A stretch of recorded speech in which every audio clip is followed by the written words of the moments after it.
மதிமுகம் நேயர்களுக்கு வணக்கம். இது மதிமுகம் டாக்ஸ் தொகுத்து வழங்குவதற்காக நான் மஞ்சுளா கோவிந்தன். நான் உங்கள் துர்கா தங்கராஜ். பொதுவாகவே நம்ம சமூகத்துல பெண்கள் வளர்ந்துட்டாங்க, பெண்கள் முன்னேறிட்டாங்க அப்படின்னு சொன்னாலுமே கூட இன்னைக்கு வரைக்கும் பெண்களை சுத்தி ஒரு நெகட்டிவ்னு சொல்ல முடியாது, ஒரு கான்ட்ரோவர்சியான ஒரு பகுதி இருக்கதான் செய்யுது. இதை பத்தி இன்னைக்கு நிகழ்ச்சியில விரிவா பார்க்கலாம் வாங்க.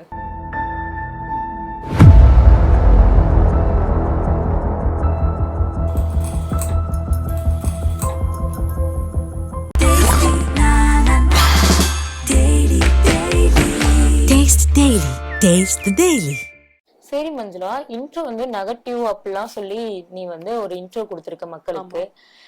நெகட்டிவ்ங்கும் போதுதான் என் மைண்டுக்குள்ள ஒரு விஷயம் தோணிட்டே இருக்கு, உன்கிட்ட கேட்கணும்னு என் மைண்டுக்குள்ள குழப்பிட்டு இருக்கேன். மூட நம்பிக்கை அப்படிங்கிற விஷயம் நம்ம முன்னோர் காலத்துல இருந்து இன்னுமே பின்தொடர்ந்து வரோம் அப்படிங்கிறது என் மைண்ட் செட்ல இருக்கு. எக்ஸாம்பிள் கூட 6 மணி நேரத்துல தலைகள் விரிச்சு போட்டு உட்காரக்கூடாது பெண்கள், ஏன்னா விளக்கு போற நேரம் அப்படின்னு சொல்லுவாங்க. நகங்கள் வெட்டிட்டு நகங்கள் 6 மணிக்கு வெட்டக்கூடாது, வீட்டுக்குள்ள வெட்டக்கூடாது அப்படிங்கிற ஒரு கருத்து வைக்கிறாங்க. இன்னொரு விஷயம் முடியை வெட்டிட்டு வந்ததுக்கு அப்புறம் குளிச்சுட்டா வீட்டுக்குள்ள வரணும், அப்படி உட்கார தீட்டுறது அப்படிங்கிற விஷயம் எல்லாம் சொல்லிட்டு இருக்காங்க. அதான் முன்னொரு காலத்துல இருந்து இந்த மூட நம்பிக்கை அப்படிங்கறத பின்தொடர்ந்து வரமா? ஓகே, இது எனக்கு மூட நம்பிக்கையா அப்படின்னு அந்த டேர்மே எனக்கு என்னன்னு தெரியல. என்ன அப்படின்னா, நீ சொன்ன விஷயம் எல்லாமே நம்ம ஒரு காலகட்டங்கள்ல இருந்து இப்ப வரைக்குமே நம்ம சர்டைனா அப்படியே தொடர்ந்து ஃபாலோ பண்ணிட்டே இருக்கோம். ஆனா நமக்கு ரீசன் கேட்டா தெரியாது. அதுக்கு நம்ம வச்ச பேர் தான் இதெல்லாம் மூட நம்பிக்கை அப்படிங்கிற மாதிரி ஒரு பக்கத்துல சொல்லிட்டு இருக்காங்க. நீ சொன்ன மாதிரி 6 மணிக்கு மேல நகம் வெட்டக்கூடாது, முடி வெட்டிட்டு உள்ள வந்தா தீட்டு அப்படின்னு சொல்லி என்ன அப்படின்னா, அந்த காலத்துல பொதுவா விளக்கு வசதி எல்லாம் இருக்கா. இப்போ நம்ம வீட்டுக்குள்ள நிறைய லைட்ஸ் இருக்கு, நிறைய என்னென்னமோ இருக்கு. ஆனா அப்போலாம் ஏதோ ஒரு மெழுகுவத்தியோ ஏதோ ஒரு ஒளி மூலியமா தான் அவங்க வாழ்ந்துட்டு இருந்தாங்க. அப்போ ஒரு முடி விழுந்தாவோ நகம் விழுந்தாவோ உணவுல போய் படலாம். அது உள்ளுக்குள்ள சாப்பிடும் பொழுது போயிடுச்சா நமக்கு உடல் பாதிப்பு நிறைய ஏற்படும். இந்த மாதிரியான காரணத்தினாலதான் வெளிச்சத்துக்கு அப்புறம் நம்ம இந்த மாதிரியான செயல்கள் செஞ்சப்போ நம்ம உடல் நலம் பாதிக்கும் அப்படிங்கிற மாதிரி சொன்னாங்க. இது அப்போ லைட் இல்லாத காலத்துல ஃபாலோ பண்ணாங்க. ஓகே, இப்போ ஃபாலோ பண்றாங்கன்னா சரி, அது ஓகே. ஆனா அதுக்கு பேர் இதுதான் சாஸ்திரம், இதுதான் சம்பிரதாயம் சொல்லி ஒரு பழக்கத்தை நம்ம ஃபாலோ பண்றோம் இல்லையா, இதுதான் துர்கா தப்பு. சரி மஞ்சுளா, இதெல்லாம் ஓகே தான். மூட நம்பிக்கை எனக்கு ஒரு எக்ஸாம்பிளுக்கு நீ கொடுத்துட்ட. இதுல இருந்தா இந்த விஷயங்களும் வருதா அப்படிங்கறது எனக்கு ஒரு டவுட். பெண்களோட மாதவிடாய்ங்கிற ஒரு பிரச்சனை மூட நம்பிக்கையில இருந்தா வருதா, பின்தொடர்றாங்களான்னு எனக்கு ஒரு டவுட் எல்லாம் இல்ல, இது கன்ஃபார்ம் தான். என்ன அப்படின்னா, பெண்களை தொடர்ந்து நான் சொன்ன மாதிரி அன்னைக்கு சொன்னல, நீ கோவப்பட்டல, நிஜமா இதுவும் ஒரு அரசியல் தான் துர்கா. மறுபடியும் அரசியல் கூட போறியே துர்கா. எதுல இருந்தா துர்கா அரசியல்? சாப்பிடுற சாப்பாட்டுல அரசியல் இருக்குன்னு சொல்லிட்டேன். இது பெண்ணை வச்சு பெண்ணை சுத்தி நடக்கிற ஒரு அரசியல் தான். இப்போ நம்ம சமுதாயத்துல சொல்லிட்டாங்க, என்னங்க பெண்ணுக்கு போய் இன்னும் போராடிட்டு இருக்கீங்களே, பெண் ஆண் எந்தெந்த துறையில இருக்கானோ எல்லா துறையிலுமே பெண் போயிட்டாங்க, அவங்க வளர்ந்துட்டாங்க, முன்னேறிட்டாங்க அப்படின்னு சொல்றாங்க. ஆனாலுமே ஒரு டிராபேக்கா தான் இந்த விஷயம் எல்லாமே இருக்கு. நீங்க சொன்னீங்க இல்லையா, மாதவிடாய் காலங்கள் என்னதான் ஆணுக்கு நிகர் பெண், பெண்ணுக்கு நிகர் ஆண் இப்படி எல்லாமே சொன்னாலுமே எனக்குள்ள இருக்க ஒரு கேள்வி என்னன்னா, ஒரு பெண் இல்ல அப்படின்னா இந்த உலகம் இருக்குமா? இருக்காது. ஏன்னா ஒரு பெண்ணை தப்பா பேசுற ஒரு ஆண் இருக்கான் இல்லையா, அந்த ஆண் யார் மூலியமா வந்தான்? ஒரு பெண் மூலியமா தான் வந்தான். இவ்வளவு ஏன் இன்னைக்கு நீயும் நானும் இங்க உட்காந்து பேசிட்டு இருக்கோம், நம்ம அம்மா இல்லைன்னா முடிஞ்சிருக்குமா? முடியாது. அவங்களோட அம்மா இல்லாம நம்ம அம்மா வந்திருப்பாங்களா? அப்போ இந்த உலகம், இந்த குடும்பம் எல்லாமே ஒரு பெண்ணை சுத்தி தான் இயங்கிட்டு இருக்கு. எங்க அந்த பெண் எதிர்த்து கேள்வி கேட்டா இந்த குடும்பம்ன்ற கட்டமைப்பு, இந்த உலகம்ன்ற கட்டமைப்பு உடைஞ்சிருமோ அப்படிங்கிறதுக்காக பெண்ணை சுத்தி ஒரு அரசியல் அமைப்பை உருவாக்கி பெண்ணை ஒரு பகடைக்காயா உருவாக்கிட்டு இருக்காங்க, நகர்த்திட்டு இருக்காங்கன்னே சொல்லலாம். சரி, இதுல ஓகே, நீ சொன்னது ஓகே. இதுலயுமே ஆண்கள் ஒரு கொஸ்டின் கேட்பாங்க, ஒரு ஆண் இல்லாம பெண் இல்ல, எப்படி நீ இப்ப எக்ஸாம்பிள் சொன்ன குழந்தை பெத்துக்கிறதுல இருந்து ஒரு அம்மா இல்லாம வராதுன்னு, அதுக்கு கூட ஆண்கள் இல்லாம குழந்தை பிறக்காது அப்படிங்கிற ஒரு இது இங்க பதிவிடுவாங்க. கரெக்ட் தான் துர்கா, ஆண்கள் இல்லாம பெண்களாலையும் குழந்தை பெத்துக்க முடியாதான், இது உண்மைதான். ஆனாலும் ஒரு குழந்தைய ஒரு 10 மாசம் தனக்குள்ள தன்னோட உயிருக்கு உள்ள வச்சு வளர்க்கிறா ஒரு பெண் அப்படிங்கிறப்போ நிஜமாவே இது எப்படி ஒரு வியந்து பார்க்க வேண்டிய ஒரு விஷயம் இல்லையா? சோ இந்த விஷயத்தெல்லாம் கேள்வி எழுப்பி இதெல்லாம் ஒரு கான்ட்ரவர்சியா ஆக்குறாங்க அப்படிங்கிறப்போ என்னால இது ஒரு பொருட்படுத்த முடியாத ஒரு விஷயம் தான் சொல்லலாம். ஏன்னா பெண் ஒரு குழந்தை பெத்துக்கிற தன்மைங்கிறது நிஜமாவே கடவுள் இருக்காங்களா இல்லையா அப்படிங்கிற ஒரு கான்ட்ரவர்சி எல்லாம் தாண்டி என்னோட கண்ணுக்கு பார்க்கும்பொழுது இந்த விஷயத்த பொறுத்த வரைக்கும் பெண் தான் ஒரு கடவுளா தெரியுறா. சரி சரி, ஓகே, நீ சொல்றதெல்லாம் கரெக்ட் தான். ஆனா நான் அவங்க சொல்ற விஷயங்கள்ல ஒரு பெண்ணு கடைபிடிக்கணும்னு சொல்றாங்க. அதுனா இப்ப கோயிலுக்கள் போக கூடாதுன்னு நான் சொல்லி முன்னாடியே கேட்டது, அதாவது நம்மளோட நல்லதுக்காகத்தான் அப்படின்னு சொல்லி ஒரு பதிவு நான் சொல்றேன். என்ன துர்கா நல்லது, அந்த காலத்துல வந்து கோவில்கள் எல்லாமே என்னன்னா மலைக்கு மேல அமைச்சிருந்தாங்க. ஓகேங்களா? அந்த நேரத்துல வந்து மலை ஏறி ஒரு பெண் ஏறி மாதவிடாய் டைம்ல மலை ஏறி போறது அப்படிங்கிறது ரொம்பவே ஒரு கஷ்டமான ஒரு விஷயம். அதனால கோயிலுக்கு போக வேண்டாம், வெளியே போய் எந்த வேலையும் செய்ய வேண்டாம் அப்படின்னு சொன்னாங்க. இது காலப்போக்கில் என்ன ஆச்சுன்னா கிச்சனுக்குள்ள இப்போ சொல்லிட்டு இருக்காங்க கிச்சனுக்கு போக கூடாது தொடக்கூடாதுங்கிறாங்க. காரணம் என்ன அப்படின்னா அந்த காலகட்டத்துல வந்து கடைகள் எல்லாமே ஒரு 10 மைலுக்கு தள்ளியோ எங்கேயோ தான் இருக்கும். மொத்தமா தான் வாங்கிட்டு வந்து வைப்பாங்க. ஒரு 2 மாசத்துக்கு தேவையான பொருள் 3 மாசத்துக்கு மொத்தமா வாங்கிட்டு வந்து வைப்பாங்க. இப்ப நம்ம அப்படி இருக்கோமா? கிடையாது. பக்கத்துலயே ஒரு கடை இருக்கு, தடுக்கி விழுந்தா அப்படி இருக்கா? அப்போ அந்த காலத்துல மொத்தமா வாங்கிட்டு வைக்கும்போது நம்ம பாடியில வந்து பீரியட்ஸ் டைம்ல ஒரு விதமான ஹார்மோன் வந்து வெளிவரும். அது மட்டும் இல்லாம உடல் உஷ்ணம் வந்து ரொம்பவே அதிகமா இருக்கும். அப்போ நம்ம ஒரு பொருளை தொடுறோம் அப்படின்னா அந்த பொருள் வந்து கெட்டு போறதுக்கான வாய்ப்பு இருக்கு. அதனால கை வைக்க கூடாது, தொடக்கூடாது அப்படின்னு சொன்னாங்க. இதுதான் வந்து இந்த காலத்துல அப்படியே உருமாறி தீட்டு, கிச்சனுக்குள்ள போக கூடாது, சாமியை கும்பிடக்கூடாது அப்படின்னு சொல்றோம். சாமியை கும்பிடக்கூடாதுன்னு இவங்க சொல்றாங்களா? நான் கேட்கிற ஒரு கேள்வி என்னன்னா, நம்ம வணங்குற பல தெய்வங்கள் வந்து பெண் கடவுளா தான் இருக்காங்க.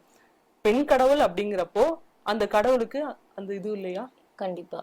அப்போ கடவுளை நாம ஏத்துப்போம், பெண்ணை நாம ஏத்துக்க மாட்டோமா? எந்த கடவுளுமே எந்த ஒரு வரலாறுமே பெண்ணை வந்து இந்த நேரத்துல ஒதுக்கி வைங்க, இதை பண்ணக்கூடாது அப்படின்னு சொல்லல. ஆனா இதெல்லாம் உருவாக்குன மனிதர்கள் இருக்காங்கல்ல, அதாவது நம்ம ஆட்கள் தான் இதை பண்ணக்கூடாது அதை பண்ணக்கூடாது தப்பு சரின்னு ஒரு விஷயத்த நமக்கு தேவையான மாதிரி உருவாக்கி நம்ம அதை ஃபாலோ பண்ணிட்டு இருக்கோம் துர்கா. சரி, இதுலயும் ஒரு ஓகே, நீ கரெக்டா தான் சொல்ற. இதுலயுமே வந்து இந்த ஐயப்பன் கோயிலுக்கு வந்து சபரிமலைக்கு மட்டும் பெண்கள் போக கூடாது, மத்த இங்க இருக்கிற ஐயப்பன் கோயிலுக்கு எல்லாம் வந்து பெண்கள் போகலாம் அப்படி ஒரு விஷயங்கள் வந்து இங்க பதிவு பண்ணாங்க. அப்ப வந்து எனக்கு என்ன டவுட்னா, ஐயப்பன் கோவில் அப்படிங்கும் போது காமனா எல்லா கோயிலும் ஐயப்பன் கோயில் தானே, அதே அந்த அங்க இருக்க சபரிமலைக்கு மட்டும் போக கூடாது? அது வந்து இது சுத்தி பல விஷயங்கள் இருக்கு. உண்மையா பொய்யா என்னெல்லாம் தெரியல. எனக்கு தெரிஞ்சதை நான் கேள்விப்பட்டதை வச்சு சொல்றேன். என்ன அப்படின்னா, கடவுளுக்கு ஒவ்வொரு அவதாரம் இருக்கும் அப்படின்ற மாதிரி சொல்றாங்க. சபரிமலையில இருக்கக்கூடிய ஐயப்பன் என்னன்னா கன்னி சுவாமி, கன்னி அவதாரம் அப்படின்ற மாதிரி சொல்றாங்க. அந்த ஒரு காரணத்தினால மட்டும்தான் பெண்கள் வந்து அந்த கோவிலுக்குள்ள போக கூடாது. பருவமடைந்த பெண்கள் அந்த கோவிலுக்குள்ள போக கூடாது. அந்த கோவிலை தவிர்த்து மீதி இருக்க கோவில்லாம் இருக்குல்ல, ஐயப்பனுக்கு நிறைய கோவில்கள் இருக்கு, அங்க எந்த கோவில்லையுமே வந்து பெண் போகக்கூடாது, வணங்கக்கூடாதுன்னு யாருமே சொல்லல. இது வச்சிருக்காங்க, ஒரு காரணம் இருக்கு. அது மட்டும் இல்லாம நீங்க முன்னாடியே கேட்டீங்களா ஒரு மூட நம்பிக்கைகள்லாம் ஃபாலோ பண்ணிட்டு இருக்கேன். நீங்க இப்பதான் ஒரு விஷயம் ஞாபகம் என்ன அப்படின்னா, நம்ம ஒரு விஷயம் ஃபாலோ பண்ணிட்டே இருக்கோம். நம்ம அம்மாவோ இல்ல அப்பாவோ நம்ம தம்பியோ யாரோ வந்து இத பண்ணாத, இது உனக்கு நல்லது இல்ல அப்படின்னு சொன்னாலும் நம்ம கேட்போமா? கேட்க மாட்டோம். ஆனா நெருப்புனா சுடுன்னு சொல்றோம், கைய வச்சு காமிச்சு சுட்டுரும் அப்படின்னு ஒரு பயத்தை நமக்குள்ள உருவாக்குறாங்க. அப்ப இங்க என்னன்னா ஒரு பயம் தான் ஒரு விஷயம். ஏதாவது ஒரு விஷயத்த நம்ம ஃபாலோ பண்ணோம் அப்படின்னா நமக்குள்ள ஒரு பயத்தை உருவாக்கிட்டாங்கன்னா நம்ம அதை வந்து கடைபிடிச்சிட்டு வந்துருவோம். நம்ம நாள் முழுக்க சாப்பிட்டுட்டே இருக்கோம், 3 வேளை சாப்பிடுறோம், நான் இன்னைக்கு நான்வெஜ் சாப்பிட்றேன், நாளைக்கு நான்வெஜ் சாப்பிடணும், என் உடம்புல வந்து ஏதோ ஒரு மாற்றங்கள் ஏற்படும் இல்லையா? இதெல்லாம் சீரமையணும் அப்படின்னு சொல்லிதான் என்ன பண்றாங்கன்னா, இந்த ஐயப்பன் கோயில், நீங்க சொன்ன ஐயப்பன் கோயிலுக்கே மாலை போடுறதா இருக்கட்டும், 45 நாள் வந்து விரதம் இருந்து மாலை போடுவாங்க. அப்போ அந்த 45 நாள் வந்து சுத்தபத்தமா இருப்பாங்க. சுத்தபத்தம் மீன்ஸ் கரெக்டான உணவுகளை எடுத்துட்டு சரியான நேரத்துல எடுக்கிறது. இதுதான் நான் சொன்ன சுத்தபத்தம். இப்படி இருக்கும்போது ஏன்னா அவங்களுடைய உடல்ல வந்து பலவித மாற்றங்கள் ஏற்படும். உடல் வந்து ஒரு சீரான அமைப்புல இயங்கும். கோவிலுக்கு ஒரு உன்னோட உடல் நல்லதுக்காக ஒரு 4 கிலோமீட்டர் நட டெய்லின்னு சொன்னா நம்ம நடப்போமா? மாட்டோம். ஆனா இதே பாத யாத்திரை போ அப்படின்னு சொன்னா ஒரு கடவுள் மேல ஒரு நம்பிக்கை, ஒரு பயம், பக்தி, அது மூலயமா ஒரு நல்லது நடக்குதுன்னா, இந்த மாதிரியான சில நல்லதுகளுக்கு வந்து நம்மள பயம் புத்தி வச்சிருந்தாங்க. அந்த பயம் பின்னால உருமாறி நம்பிக்கையா, கடவுள் நம்பிக்கையா, மதம் அப்படிங்கிற பேர்ல இதெல்லாம் ஃபாலோ பண்ணிட்டு இருக்கோம். ஆனா என்னை பொறுத்த வரைக்கும் என்னன்னா, இந்த ஃபாலோ பண்ற விஷயம் எல்லாமே நல்லதை நோக்கி பயணிக்குது, நல்லதுல போய் முடியுதுன்னா ஓகே. ஆனா இது யாரோ ஒருத்தவங்களை பாதிக்குது, இல்ல வேற மாதிரி போகுது, நம்ம முன்னாடியே பேசின மூட நம்பிக்கை மாதிரி போகுது, இது மாதிரி போகுது அப்படிங்கிறப்பதான் நம்ம யோசிக்க வேண்டிய விஷயம், நம்ம வந்து மாத்திக்க வேண்டிய விஷயம் இருக்கா. சரி, ஓகே மஞ்சுளா, இது எனக்கு ஓகே தான். ஐயப்பன் கோயிலுங்கும் போது பெண்கள் வர தீட்டுன்னு சொல்லி நம்ம ஒதுக்குறோம். இப்ப ஆண்களே வந்து ஐயப்பன் கோயிலுக்கு மாலை போடுறாங்க, நிறைய வீடியோல கூட நம்ம பார்த்திருக்கோம். மாலை கழட்டி வச்சுட்டு மது அருந்துறதும் சரி, தப்பா பேசுறதும் சரி. ஏன்னா ஐயப்பன் கோயிலுங்கும் போது தூய்மையா இருக்கணும், புனிதமா இருக்கணுங்கிறது பெண்களுக்கு மட்டும் இல்லாம ஆண்களுக்குன்னு ஒரு கட்டுப்பாடு இருக்கு. ஆனா அந்த கட்டுப்பாடு அவங்களும் மீறாங்கல்ல. இப்ப வந்து தூய்மை அப்படிங்கிறது என்னன்னா, மாலை போட்டிருக்க நேரத்துல மீன் விக்கிறவங்களும் இருக்காங்க, நான்வெஜ் சாப்பிட மாட்டாங்க, மீன் விக்கிறவங்க இருக்காங்க. இது எல்லாமே அவங்களுடைய தொழில் தான். தூய்மைங்கிறது என்ன பொறுத்த வரைக்கும் மனசுதான். நான் உனக்கு கெட்டது நினைக்காம இருக்குன்னா அதுதான் என்ன பொறுத்த வரைக்கும் தூய்மை நினைக்கிறேன். நீங்க சொன்ன மாதிரி குடிக்கிறாங்க தான், யாரும் இல்லைன்னா எந்த ஒரு விஷயத்த எடுத்துக்கிட்டாலுமே நெகட்டிவ் சைடும் இருக்கும், பாசிட்டிவ் சைடு இருக்கும். இது எல்லாமே ஒரு நெகட்டிவ் சைடு தான், அவங்களுடைய மனசு அப்படின்னு தான் காரணம் இருக்கா. ஃபாலோ பண்றவங்க ஃபாலோ பண்ணிட்டு போட்டோம். ஆனா எனக்கு என்னன்னா ஃபாலோ பண்ற விஷயத்துக்கு எல்லாமே வேற வேற காரணங்கள் சொல்லாம உண்மையான அறிவியல் பூர்வமான காரணங்கள் என்னமோ அதை சொல்லி வளர்க்குறோம். இப்ப நம்ம ஃபாலோ பண்ற எல்லா விஷயத்துக்கு பின்னாடியுமே மத நம்பிக்கை இருக்கா அப்படின்னு கேட்டா எனக்கு தெரியல. ஆனா அறிவியல் ரீசன் அப்படிங்கிறது வந்து நிச்சயமா எல்லாத்துலயுமே இருக்கு துர்கா. சரி, ஓகே. எனக்கு இதுல என்ன தெரியுதுன்னா, பெண்கள் வந்து மாதவிடாயை பத்தி நிறைய தெரிஞ்சு வச்சிருக்காங்க. ஓகேவா? அது நமக்கே தெரியும். சரி, இதே அளவு ஆண்களும் தெரிஞ்சு வச்சிருக்கணும் அப்படிங்கறது என்னோட கருத்து. நிச்சயமா துர்கா, ஆண்கள் வந்து தெரிஞ்சு வச்சுக்கணும். ஏன் அப்படின்னா அவங்க வீட்டுல ஒரு அம்மாவோ இருப்பாங்க, இல்ல மனைவி இருப்பா, இல்ல கூட பிறந்த தங்கச்சி அக்கான்னு யாரோ இருப்பாங்க. அவங்களோட வலியை புரிஞ்சுக்கிறாங்க அப்படிங்கிறப்போ அந்த நேரத்துல அவங்களுக்கு என்ன பண்ணணும் அப்படிங்கிற மாதிரி இருக்கும். எனக்கு என்னன்னா, நம்ம ஊர்ல வந்து செக்ஷுவல் எஜுகேஷன் ரொம்ப முக்கியம்னு சொல்றாங்க. நான் தப்பே சொல்ல. கண்டிப்பா ஆண் பிள்ளைக்கும் சரி பெண் பிள்ளைக்கும் சரி செக்ஷுவல் எஜுகேஷன் அப்படிங்கிறது ரொம்ப முக்கியம். அதே சமயத்துல இந்த பீரியட்ஸ் பத்தி சொல்லி கொடுக்குறாங்க இல்லையா, இது பெண்களுக்கும் வந்து சொல்லி கொடுக்கணும், ஆண்களுக்குமே சொல்லி கொடுக்கணும். அதே சமயத்துல வீட்டுல ஒரு சில விஷயங்கள்லாம் நம்ம சமுதாயத்தை பொறுத்த வரைக்கும் இந்தியன் பேரண்ட்ஸ் எப்படி அப்படின்னா, வீட்டுல ஒரு சில விஷயங்களை பத்தி பேசக்கூடாது, இதெல்லாம் பத்தி பேசுறது தப்பு அப்படின்னு சொல்லி நம்ம வாயை பொத்திக்கிட்டு காதை பொத்திக்கிட்டு இருக்கலாம். அதெல்லாம் அப்படியெல்லாம் இல்லாம பெண் பிள்ளைகளுக்கு வந்து இந்த மாதிரி விஷயங்கள்லாம் அவங்க பருவம் அடைகிறதுக்கு முன்னாடியே வந்து சொல்லி கொடுத்தாங்க அப்படின்னா நல்லா இருக்கும். ஆனா இந்த விஷயம் தெரிஞ்சும் நீ இந்த வார்த்தையை சொல்லிட்டீங்க. ஆமா ஆமா, நானே நீ சொல்லும் போதுதான் எனக்கு அந்த விஷயம் வந்து இப்ப நான் வருது. அது என்ன விஷயம்னா, இப்ப நம்ம பாளையங்கோட்டை இதுலதான் கொஞ்ச நாளைக்கு முன்னாடி நடந்த விஷயம். அது ரொம்ப கஷ்டமா தான் இருந்துச்சு. பெண்ணா நான் பார்க்கும்போது அது கஷ்டமா தான் இருந்துச்சு. ஒரு 7வது படிக்கிற குழந்தை யாரு என்ன சொல்லி கொடுக்கணும் அப்படிங்கிற ஒரு குருவா இருந்து அவங்களே வந்து அந்த குழந்தையோட சாவுக்கு காரணமா இருந்திருக்காங்க. அது ரொம்பவே வலியான ஒரு விஷயம்தான். பீரியட்ஸ் ஆகிறது ஒரு நார்மலான ஒரு விஷயம்தான். மாதந்தோறும் வந்து பெண்களுக்கு நடக்கிற ஒரு விஷயம்தான். அது வந்து அந்த 7வது படிக்கிற குழந்தைக்கு அவங்க அம்மா வச்சும் அவங்க ஆசிரியர் தான் சொல்லியே கொடுக்கணும். ஆனா அவங்க வீட்லயும் வந்து அது வந்து ஒரு தப்பான விஷயம், யார்ட்டையும் சொல்லாதன்னு சொல்லியிருக்காங்க. இந்த குழந்தைக்கு என்ன தெரியும்? ஃபுல்லா அந்த பொண்ணு உட்காந்த இடத்துல வந்து ரத்தம் வந்து கசிவு வந்ததுனால அவங்க ஆசிரியர் வந்து கடுமையா வந்து அவங்கள திட்டிருக்காங்க. அந்த குழந்தையோட மைண்ட் செட்ல என்ன இருந்துச்சோ, மனநிலை எவ்வளவு பாதிச்சிருக்கோம்னு அந்த குழந்தைக்கு மட்டும்தான் தெரியும். அது வந்து ஒரு மாடில போய் விழுந்து இறந்த மாதிரி நான் ஒரு நிகழ்வை பார்த்தேன். அது ரொம்ப வலியான விஷயம்தான். நான் இந்த ஒரு குழந்தைய மட்டும் பேசல, இதே மாதிரி நம்ம ஒரு நிகழ்வு தெரிஞ்சனால இந்த குழந்தைய வச்சு நம்ம எக்ஸாம்பிளுக்கு பேசிட்டோம். இதே மாதிரி எத்தனை குழந்தைகள் பெண்கள் வந்து இதே மாதிரி விஷயங்கள்னால பாதிக்கப்பட்டிருப்பாங்கிறது ரொம்ப கொடுமையான விஷயம்தான். மாதவிடாய்ங்கிறது மாதந்தோறும் ஒரு இயற்கை முறையில பெண்கள் உடல்ல வர ஒரு விஷயம்தான். ஆனா இது ஏன் இவ்வளவு தவறா இருக்கு, இது வந்து தப்பு அப்படிங்கறது கொண்டு போறாங்கிறது இன்னுமே எனக்கு தவறா இருக்கு, தப்புன்னு சொன்னாங்க. நம்ம ஊரை பொறுத்த வரைக்கும் செக்ஷுவல் எஜுகேஷன், பீரியட்ஸ் எஜுகேஷன் இது எல்லாமே தப்புன்றாங்க. இது எல்லாமே தப்பு அப்படின்னா இது 2 மூலையத்தையும் கடந்துதான் வந்து நம்ம எல்லாம் பிறக்கிறோம். இது தப்பு அப்படிங்கிறப்ப மனுஷங்களாகிய நம்மளும் வந்து தப்பு தானே துர்கா. ஏன்னா நான் முன்னாடியே சொன்ன மாதிரிதான், நம்ம வீட்டுல ஒரு சில விஷயங்களை வந்து பேச மறக்கிறோம், யோசிக்கிறோம் இல்லையா, இதெல்லாமா பேசுவாங்க அப்படின்னு நமக்குள்ள இருக்கு இல்லையா.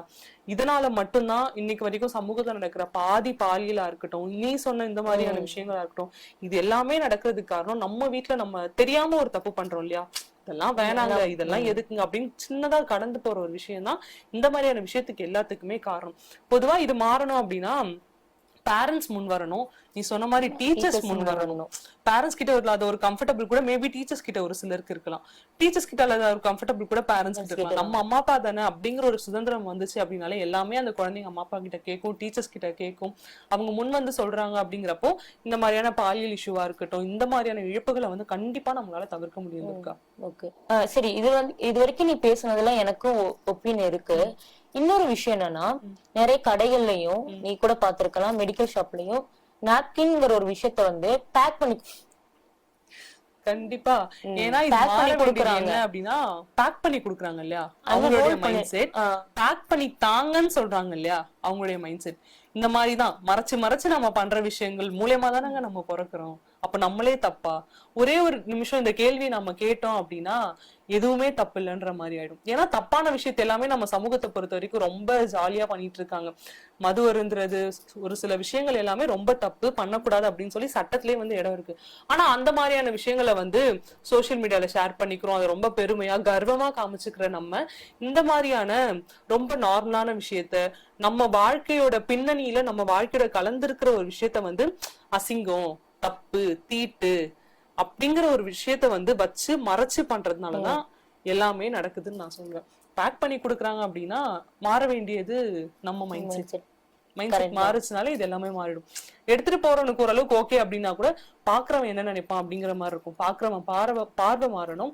அண்ட் தென் யோசிக்கிறவனும் மாறும். அவன் என்ன நினைச்சா எனக்கு என்ன, என் வீட்டுல இருக்க அக்கா அம்மா தங்கச்சியோட வலி எனக்கு தெரியும், அதுக்காக நான் அதை எடுத்துட்டு போறதுல எனக்கு எந்த அசிங்கமும் இல்லை அப்படின்னு நினைச்சான் அப்படின்னா இது எதுவுமே தப்பு கிடையாது. என்ன பொறுத்த வரைக்கும் நீ சொன்ன மாதிரி பாக்குறவங்க கண்ணுலதான் எல்லாம் சொல்லுவாங்க. ஏன்னா இருந்ததெல்லாம் பேயின்னு சொல்லி நம்ம ஒரு மூட நம்பிக்கை இதுலயும் கொண்டு வந்திருக்கோம். அதே மாதிரி அந்த நாப்கின் ரோல் பண்றதும் வந்து நம்மளோட நம்பிக்கை தான் அப்படின்னு சொல்லி நானும் சொல்றேன். சரி, இதெல்லாம் ஓகே தான் மஞ்சுளா. நம்ம மாதவிடாய் ஏற்படுது இல்ல, அந்த நாட்கள் வந்து மொத்தம் ஒரு வாரம்னு வச்சுக்கோ கணக்குல. ஏன்னா சில பேத்துக்கு 3 நாள்ல வரும், சில பேத்துக்கு 7 நாள்ல வரும். நபர்களை பொறுத்து அந்த நாட்கள் வந்து மாறும். அதுக்கு வந்து நம்ம தமிழ்நாடுல வந்து நிறைய மாநிலத்துல வந்து லீவு கொடுக்கணும், அந்த நேரத்துல அது வந்து சேலரியோட கொடுக்கணும் அப்படிங்கறத ஒரு சொல்லிருக்காங்க. அத பத்தி நீ என்ன நினைக்கிற? கண்டிப்பா என்ன கேட்ட அப்படின்னா இது வந்து வரவேற்கத்தக்க ஒரு விஷயம் தான். நீ சொன்ன மாதிரியே தமிழ்நாட்டை தவிர்த்து மீதி மாநிலங்களா இருக்கணும் எல்லா இடத்துலயுமே வந்து பீரியட்ஸ் டைம்ல அவங்க லீவ் எடுத்துக்கலாம், அதுக்கான சம்பள பிடிப்பு வந்து எதுவுமே பிடிக்க மாட்டாங்க அப்படின்னு சொல்லியிருக்காங்க. இதை சுத்தி என்னதான் கான்ட்ரவர்சி இருந்தாலுமே என் வலி எனக்கு தானா தெரியும் அப்படிங்கிற மாதிரி தான் இருக்கு. ஒவ்வொரு பெண்ணுக்குமே தான் மட்டும்தான் தெரியும் அந்த வலி எப்படி இருக்கும். ஏன்னா மூட் ஸ்விங்ஸ் பயங்கரமா இருக்கும். மூட் ஸ்விங்ஸ் எல்லாமே தாண்டி வலி இருக்குல்ல, ஒவ்வொருத்தருக்குமே மாறுபடும். ஸோ அதனால என்னை பொறுத்த வரைக்கும் லீவ் வேணும் அப்படின்னு தான் நான் சொல்வேன் துர்கா. ஓகே ஓகே, நீ சொல்றதுலதான் நானும் ஒரு விஷயம் வந்து ஒன்னு சொல்றேன். நம்ம பாராளுமன்றத்துல வந்து காங்கிரஸ் எம்பி வந்து ஒரு பதிவிட்டு இருந்தாரு. ஓகேவா, அங்க ஒரு கொஸ்டின் கேட்டிருக்காரு. பீரியட்ஸ் டைம்ல இதே மாதிரி லீவ் பெண்களுக்கு கொடுக்கணும், அது வந்து ஊதியத்தோட கொடுக்கணும் அப்படின்னு. அங்க இருந்து ஒரு பெண் தான், அவங்க வந்து யாருன்னு நான் சொல்லி முடிச்சுட்டு சொல்றேன். ஓகேவா, அவங்க வந்து அங்க ஒரு பதிவிட்டு இருக்காங்க. பெண்களுக்கு வந்து அந்த நேரத்துல நிச்சயமா பெண் அப்படின்னு சொல்லும்போது கண்டிப்பா லீவ் வேணும் அப்படிதானே சொல்லிருப்பாங்க துர்கா. நீ நினைக்கிறது தவறானதுதான் நான் நினைப்பேன். அவங்க என்ன சொல்லிருக்காங்க, விடுப்பு தரக்கூடாது அப்படிங்கறத அவங்க பதிவிட்டு இருக்காங்க. ஏன் பதிவிட்டு இருக்காங்கன்னா, மாதவிடாய் அப்படிங்கிற ஒரு விஷயம் வந்து காமனான ஒரு விஷயம் தான். அது ஏன் நீங்க வந்து ஒரு குறைபாடா எங்களுக்கு பாக்குறீங்க? பெண்களுக்கு நீங்க குறைபாடா பாக்குறதுனாலதானே விடுப்பு தர்றீங்க. அந்த நாட்கள்ல வந்து எங்களுக்கு எதுக்கு விடுப்பு தரணும் அப்படிங்கறது வந்து அவங்க அங்க பதிவிட்டு இருக்காங்க.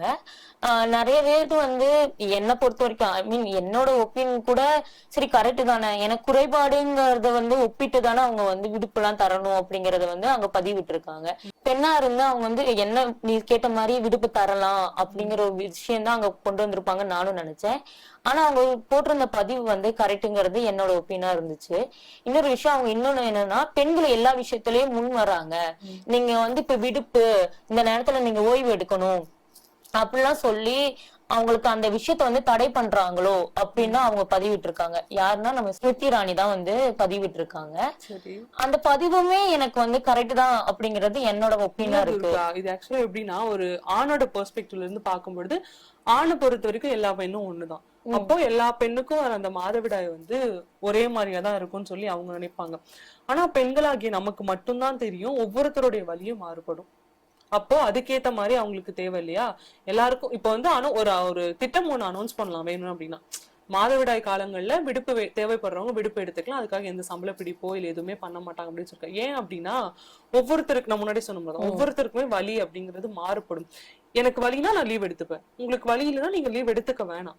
ஏன்னா எனக்கு ஒவ்வொரு பெண்ணுக்குமே காலமும் வேற மாதிரி இருக்கும். ஒருத்தருக்கு ஒரு சில நேரத்துல வலி இருக்கலாம், இன்னொரு சில நேரத்துல வலி இருக்காது. அந்த மாதிரி ஒவ்வொரு தேவைகளும் எல்லாமே வந்து மாறுபடும். அப்படிங்கிறப்போ தேவையானவங்களுக்கு அந்த லீவ் வந்து கொடுக்கணும். தேவை அப்படின்னு கேக்குறப்போ அவங்களோட உரிமை தான் அது. எனக்கு தேவைன்னு கேக்குறதே அது உரிமைதான். அப்போ முடியாது அப்படின்னு சொல்றப்போ அந்த இடத்துலயும் அவங்களுடைய உரிமைகள் வந்து மறுக்கப்படுது அப்படின்னு தான் துர்கா நான் சொல்றேன்.